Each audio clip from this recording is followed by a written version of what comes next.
A 65-year-old teacher taught Simon Cowell the most important lesson of his life. The stage lights were burning bright. The audience was roaring. And then, Simon Cowell did something no one had ever seen him do before. He stood up from the judge's desk, raised his hand, and stopped the entire show. Not because of a technical problem. Not because of a mistake. But because of 3 words an elderly woman had just said into the microphone.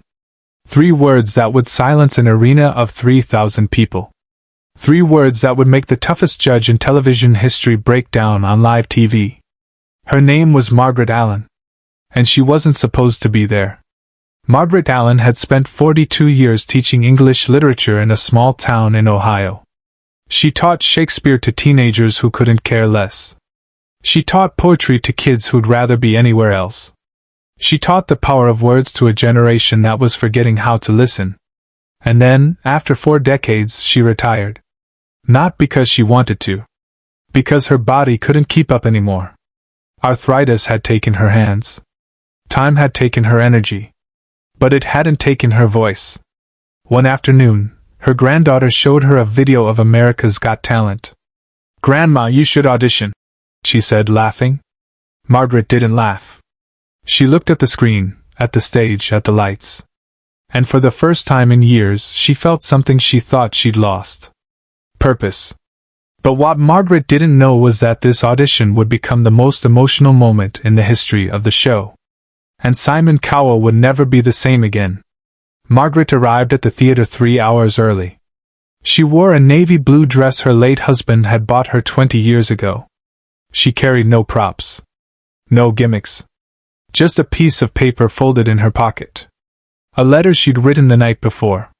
Her hands were shaking as she stood backstage, watching younger performers run through their acts. Dancers. Singers. Magicians. And then there was her. A 67-year-old retired teacher who could barely hear her own cue. When her name was called, the audience clapped politely. Some smiled. Some whispered. She walked slowly to the center of the stage, one hand gripping the microphone stand to steady herself. Simon leaned back in his chair, arms crossed, expression unreadable. Howie looked curious. Heidi smiled warmly. Sophia tilted her head, waiting. "What's your name?" Simon asked, his voice cutting through the noise. "Margaret Allen." "And what are you going to do for us today, Margaret?" She paused. Looked down at the microphone. Then back at Simon. "I'm going to tell you a story." The audience went quiet. Simon raised an eyebrow. This wasn't singing. It wasn't dancing. It was just talking. And in a competition show built on spectacle, talking didn't usually stand a chance. Margaret took a breath. And she began. "When I was 24 years old, I became a teacher. I didn't do it for the money. I didn't do it for the fame. I did it because I believed that words could change lives. I taught English for 42 years. I taught kids who didn't want to learn. I taught kids who had no hope. I taught kids who thought no one cared about them. And you know what I learned?" She looked directly at Simon. "I learned that the hardest people to reach are the ones who are hurting the most." Simon's expression shifted. Just slightly. But it was enough. Subscribe now, because what happens next will leave you speechless. Margaret continued, her voice steady but soft. "I had a student once. His name was Daniel. He sat in the back row. Never spoke. Never smiled. The other teachers said he was a lost cause. But I saw something in him. I saw anger. And I knew anger doesn't come from nowhere. It comes from pain." The audience was completely silent now. Even the cameraman had stopped moving. "So one day, after class, I gave him a book. Just one book. I didn't say anything. I just put it on his desk and walked away. The next week, he came back. And he asked me for another one. And then another. And by the end of the year, Daniel was reading 4 books a week. He started writing. He started dreaming. And 10 years later, he sent me a letter. He told me he'd become a writer. He told me that book I gave him saved his life. Margaret's voice cracked. She reached into her pocket and pulled out a folded piece of paper. This is that letter. She held it up, and the camera zoomed in. Simon leaned forward. His arms were no longer crossed. Daniel died 3 years ago. Cancer. But before he passed, he wrote me one last letter. And in it he said, Mrs. Allen, you taught me that I mattered. You taught me that my voice had value. You taught me that even when the world is cruel, there are still people who care. Margaret's hands were trembling now. Tears rolled down her cheeks. I came here today because I wanted to remind people of something. I wanted to remind them that we all have a story. We all have pain. We all have something we're carrying. And sometimes the greatest gift you can give someone is just listening. She looked at Simon again. Even the toughest people need to be heard. Simon stopped the show. No one knew what was happening. He stood up. The audience gasped. Simon Cowell doesn't stand up during auditions. He doesn't break protocol. But there he was, on his feet, staring at Margaret with an expression no one in that theater had ever seen before. His jaw was tight. His eyes were wet. He walked out from behind the judge's desk. The other judges looked at each other, confused. The producers backstage were frantically whispering into their headsets. But Simon didn't care.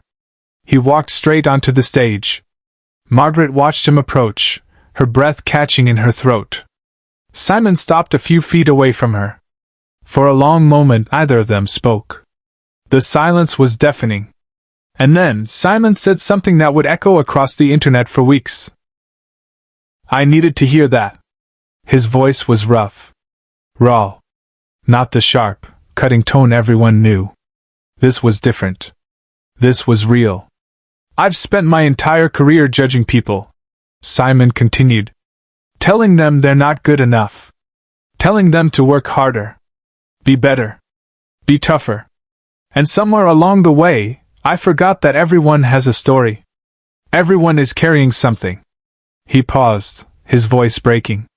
My father passed away 5 years ago. And I never told him what he meant to me. I never told him that he was the reason I worked so hard. That he was the reason I pushed myself. I thought being tough meant not showing weakness.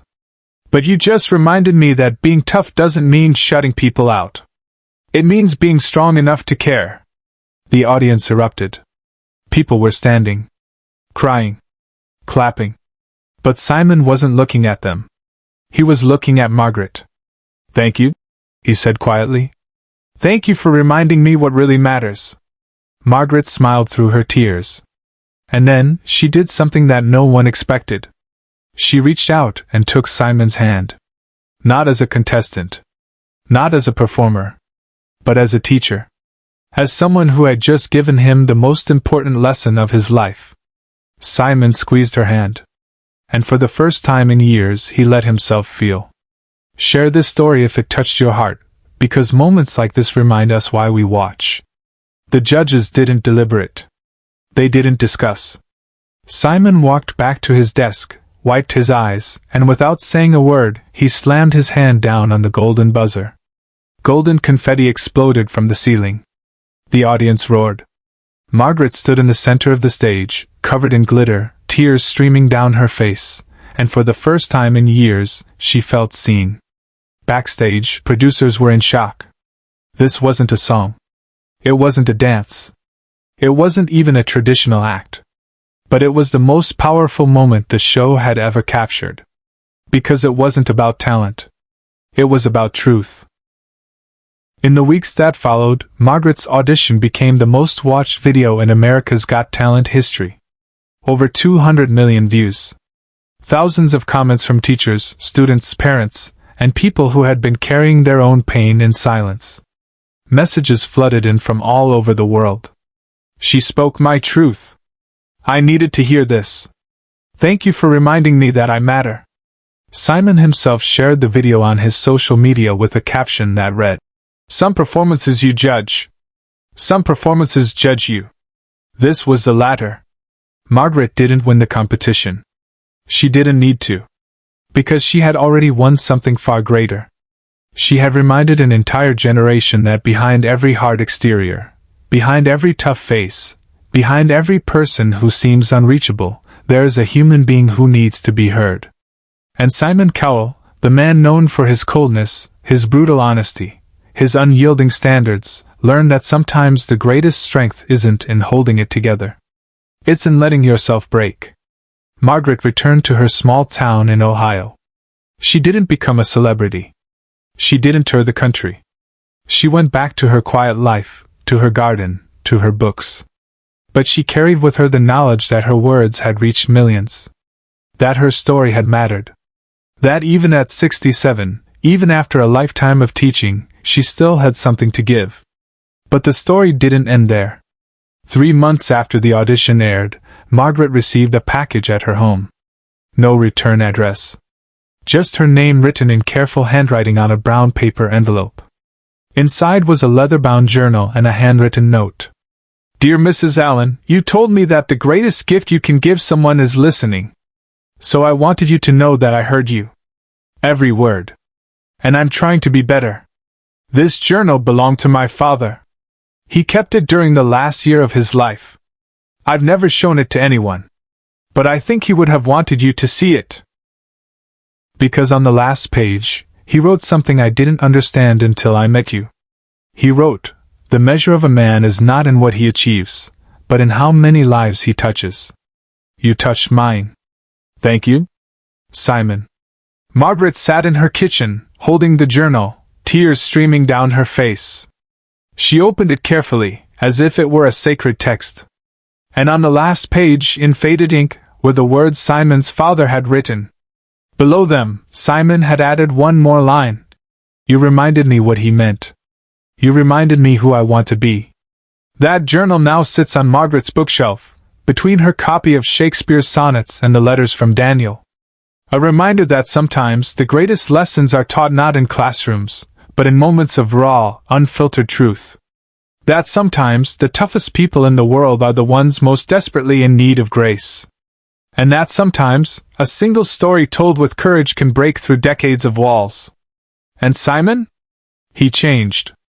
Not overnight. Not dramatically. But in the way that real change happens, slowly and quietly. He started listening more. He started seeing the person behind the performance.